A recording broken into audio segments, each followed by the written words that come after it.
राष्ट्रीय मुस्लिम मोर्चा का चौथा राष्ट्रीय अधिवेशन आज डॉक्टर बाबा Saheb Ambedkar international convention centre में आयोजित किया जा रहा है। इस अधिवेशन की अध्यक्षता कर रहे आदरणीय अमन मेश्राम साहब, राष्ट्रीय मुस्लिम मोर्चा के सभी जिम्मेदार साथी और इस अधिवेशन में उपस्थित तमाम अतिथिगण और सामने बैठे और खड़े साथियों, कई विषय इस अधिवेशन में चर्चा के लिए लगाए गए। अगर आज की तारीख में हम मुल्क के हालात देखें तो मुल्क के हालात आज की तारीख में कोई बहुत अच्छे नहीं। मुसलमानों के ऊपर केवल अन्याय अत्याचार नहीं हो रहा है, बल्कि इस देश की जो बहुसंख्यक आबादी है, चाहे वो शेड्यूल कास्ट हो, चाहे शेड्यूल ट्राइब हो, चाहे ओबीसी हो या फिर अलग अलग माइनॉरिटीज के लोग हो, चाहे मुसलमान हैं, चाहे सिख हैं, चाहे ईसाई हैं, चाहे बौद्ध हैं या फिर जैन, ऐसे जो तमाम अलग अलग माइनॉरिटीज के लोग हैं, उन सभी के ऊपर बड़े पैमाने पर अन्याय और अत्याचार हो रहा है। आप लोग खबरें देखते होंगे, खबरें सुनते होंगे, तो आप देखते होंगे कि कहीं मूंछ रखने की वजह से पीटा जा रहा है, तो कहीं घड़ा और मटका छूने की वजह से हत्या हो रही। कोई आदमी मुख्यमंत्री तो बन जाता है, लेकिन जब वो मुख्यमंत्री पद से हटता है तो गंगा जल से उसका घर शुद्ध किया जाता है। कोई आदमी राष्ट्रपति के पद पर चला जाता है, लेकिन जब वो मंदिर में जाना चाहता है तो मंदिर की सीढ़ियों पर उसको रोक दिया जाता है। तो अन्याय अत्याचार केवल एक जगह नहीं हो रहा है, अन्याय अत्याचार इस देश की बहुसंख्यक आबादी के ऊपर हो रहा है। आदिवासियों को उनके जल जंगल जमीन से उनको खदेड़ने की लगातार कोशिश की जा रही, और आदिवासी उनका विरोध करते हैं तो नक्सलाइट के नाम पर निर्दोष आदिवासियों को भी मार दिया जाता है। आदिवासियों के ऊपर भी अन्याय अत्याचार हो रहा है। इस देश में पिछड़े वर्ग के लोग रहते, जानवरों की गिनती हुई, कुत्तों की भी गिनती हुई, और जो ट्रेनों में हम लोग सफर करते हैं तो जो तालियां बजाकर मांगने का काम करते हैं, जिनको थर्ड जेंडर और देहाती भाषा में जिनको हिजड़ा कहा जाता है, गांव देहात की भाषा में, उनकी भी गिनती हुई। लेकिन इस देश की जो सबसे बड़ी आबादी है, जिसको पिछड़ा वर्ग ओबीसी कहा जाता है, उसकी गिनती आज तक नहीं हुई। आजाद भारत मुसलमानों की मॉब लिंचिंग हो रही, आज ये बंद होगा, कल ये बंद होगा, आज मीट नहीं चलेगा, आज दुकान बंद रहेगी, आज तो ये आ गया, कल ये आ गया, किसके दुकान पर नाम लिखा जाएगा, किसके दुकान पर नाम नहीं लिखा जाएगा, ऐसी बहुत सारी बातें चल रही। चल तो ये भी रहा है, अभी जो वक्फ संशोधन कानून का मुद्दा बनाया गया है, चल तो ये भी रहा है कि दान आपको किससे लेना है ये आप नहीं तय करोगे, संस्था आपकी, मगर दान आप किससे लोगे ये आप नहीं तय करोगे। वो कानून बनाकर तय करेंगे कि आप किससे दान ले सकते हैं। ये कहां का न्याय? क्या ये संविधान के अनुसार देश चलाया जा रहा है? क्या ये संविधान के अनुसार कानून बनाया जा रहा है? वो तय करेंगे कितने साल का मुसलमान होना चाहिए जो वक्फ में दान कर सकता है। वो कौन होते हैं तय करने वाले? भारतीय संविधान तो ये कहता है कि हर धर्म को अपनी संस्थाएं चलाने का, उसका प्रबंधन करने का, दान लेने का पूरा अधिकार है। फिर वो सरकारी तंत्र उसमें क्यों घुसेड़ना चाहते? वो क्यों ऐसा करना चाहते? और केवल मुसलमानों के साथ ऐसा नहीं हो रहा है। आप देखिए बोधगया का आंदोलन कब से चल रहा है। बोधगया में क्या हो रहा है? बुद्धिस्ट लोग यही कह रहे हैं कि भाई हम बुद्धिस्ट हैं तो तुम हमारी संस्था चलाओ। हम बुद्धिस्ट हैं तो जो बोध गया है, तथागत को जहां ज्ञान प्राप्त हुआ था, आप उस पर कब्जा करके रखोगे? आप क्यों रखोगे? यही तो कह रहे हैं, लेकिन वो सुन नहीं रहे। तो अन्याय एक पर नहीं हो रहा है, अन्याय इस देश की 90% आबादी पर हो रहा है। SC, ST, OBC, माइनॉरिटी, और अभी बिदावत जी आए, उन्होंने कहा क्षत्रिय राजपूतों के साथ भी हो रहा है। तो आप समझिए कि देश कहां खड़ा है, ये मुल्क आज कहां खड़ा है, ये समझने की जरूरत है।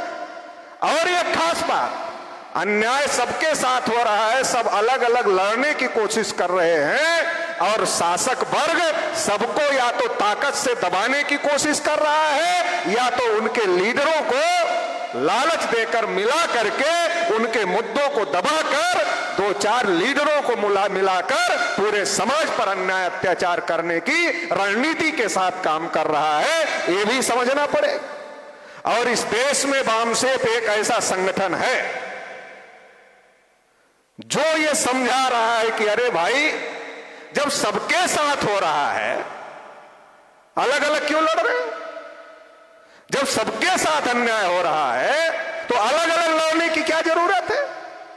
एकजुट होकर लड़ो, एक साथ लड़ो।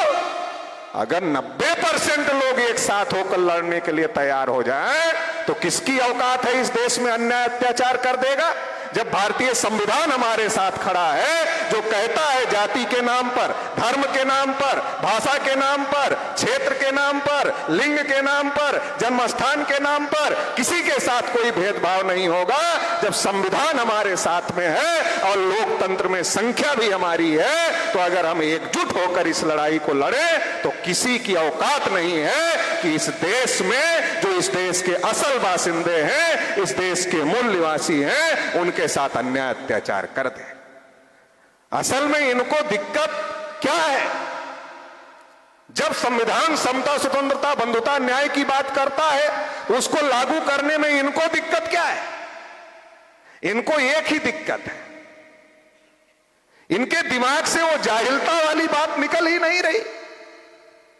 इनके दिमाग में घुस गया है कि हम तो मोह से पैदा हुए, हम मोह से पैदा हुए। अब आज के जमाने में कोई कहे हम मोह से पैदा हुए, उसे क्या कहा जा सकता है? जाहिल के अलावा तो और कोई शब्द उसके लिए कहा नहीं जा सकता है। तो ये जो जाहिलों की जमात है इस देश में, जिनको आज भी ये दिमाग से नहीं निकल रहा है कि हम ही बड़े हैं, हम मोह से पैदा हुए, हम बराबरी नहीं कर सकते, हम इनके बराबर में नहीं बैठ सकते, हम ऊंचे हैं, बाकी सबको नीचे रखेंगे। ये जो इनके दिमाग में गंदगी भरी हुई है, इस गंदगी की वजह से इतना बढ़िया संविधान इस देश को बाबा साहब डॉक्टर अंबेडकर ने दिया, इसके बावजूद भी ये लोग उसको लागू नहीं कर रहे। ये समस्या इनकी आज की नहीं, पुरानी समस्या है। आज मुसलमानों की मॉब लिंचिंग हो रही है। अगर आप पहले इतिहास की बात करें तो इस देश में बौद्ध भिक्षुओं की मॉब लिंचिंग हुई। इस देश में बहुत भिक्षुओं का बड़े पैमाने पर कत्लेआम हुआ है। और वो कत्लेआम क्यों हुआ? क्योंकि इस देश की जो मनुवादी और ब्राह्मणवादी व्यवस्था थी, उस मनुवादी और ब्राह्मणवादी व्यवस्था को चैलेंज देने का काम तथागत बुद्ध ने किया था, बौद्ध भिक्षुओं ने किया था। इसलिए उस व्यवस्था को खत्म करने के लिए उस समय बौद्ध भिक्षुओं की मॉब लिंचिंग का काम, उनकी सामूहिक हत्याएं करने का काम उस दौर में किया गया था। जब इस देश में इस्लाम आया तो इस्लाम मसावात लेकर आया, बराबरी लेकर आया। और जब बराबरी लेकर आया तो जो गुलाम बनाए गए लोग थे, जिनके लिए मंदिर में प्रवेश करना वर्जित था, जिनकी परछाई पड़ने से ये लोग अपवित्र हो जाते थे, जिनके गले में मटका और पीछे झाड़ू बांधा करते थे, ऐसे लोगों के बीच में जब इस्लाम को मानने वाले लोग इस देश में आए, उन्होंने देखा कि यार ये भी इंसान है, हम भी इंसान है। लेकिन ये इंसान जो है, ये इंसान नहीं लग रहा है, इसको तो जानवर से भी बदतर स्थिति में इस देश की मनुवादी ब्राह्मणवादी व्यवस्था को मानने वाले लोगों ने पहुंचा दिया।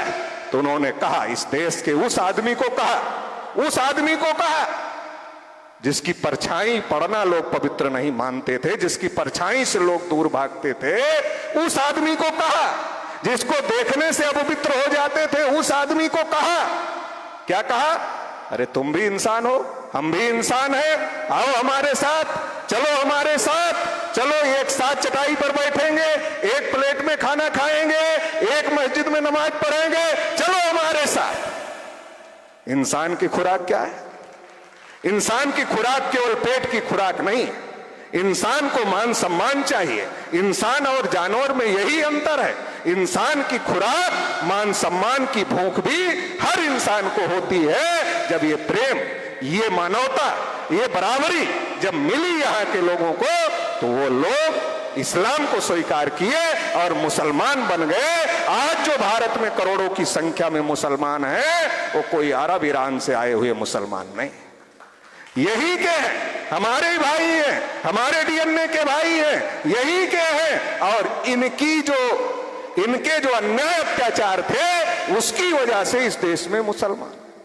तो इनको लगता है कि मुसलमान तो खतरा है, बुद्धिस्ट तो खतरा है, ये तो बराबरी की बात करते। जो बराबरी की बात करेगा वो खतरा है। इनको बुद्धिज्म से दिक्कत है, इनको इस्लाम से दिक्कत है, इनको क्रिश्चियन लोगों से दिक्कत है, और इनको भारतीय संविधान से भी दिक्कत है। इनके तमाम नेता कहते रहते संविधान बदल देना है, मनुस्मृति लाना है। क्यों दिक्कत है इनको?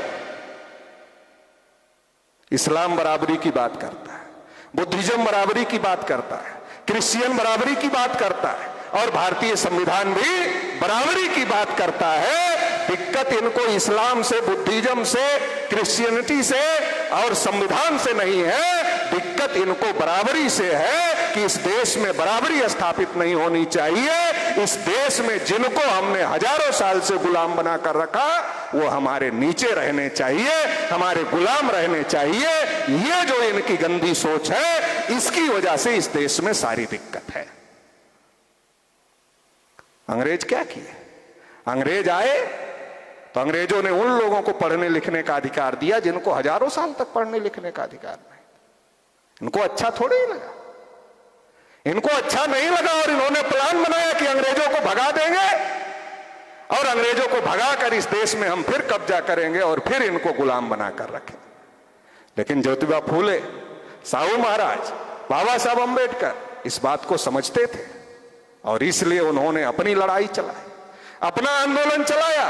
इसलिए एडल्ट फ्रेंचाइज इस देश में लागू हुआ, वयस्क मताधिकार इस देश में लागू हुआ, 1 मैन 1 वोट 1 वैल्यू लागू हुआ। यह सबसे बड़ा खतरा इनके लिए था। 1 मैन 1 वोट 1 वैल्यू, ये सबसे बड़ा खतरा इस देश में इनके लिए था। सबसे बड़ा संकट इनके ऊपर आया जब 1 वोट 1 मैन 1 वैल्यू लागू हुआ। ये नहीं चाहते थे लागू हो, लेकिन बाबा साहब डॉक्टर अंबेडकर की कोशिशों से अंग्रेजों ने ये बात मानी और ये लागू हुआ। सबको वोट का अधिकार मिला।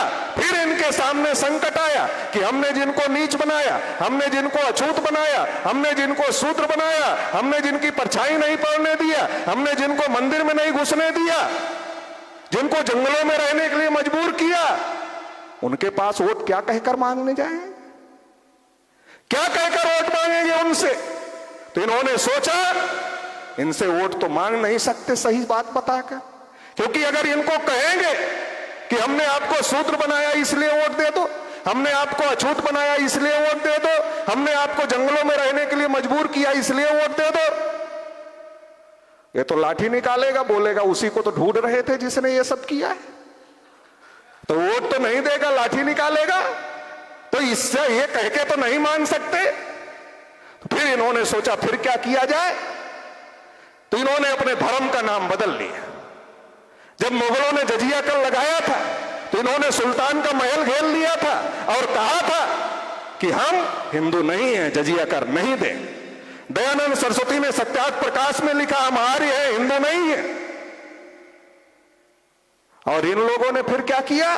फिर स्वीकार कर लिया कि हम हिंदू हैं, और फिर उनके गली मोहल्ले में जाने लगे। जिनको शूद्र बनाया था, जिनको अछूत बनाया था, जिनको नीच बनाया था, जिनको जंगलों में रहने के लिए मजबूर किया था, उनके गली मोहल्ले में जाने लगे।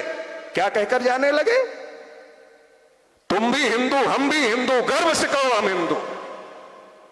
अब इतना अगर कह दिया तो अगला कहीं पूछ लेता चलो तुम भी हिंदू, हम भी हिंदू, तो हम कौन वाले हिंदू, तुम कौन वाले हिंदू, थोड़ा बताओ तो। क्या हम ब्राह्मण वाले हिंदू?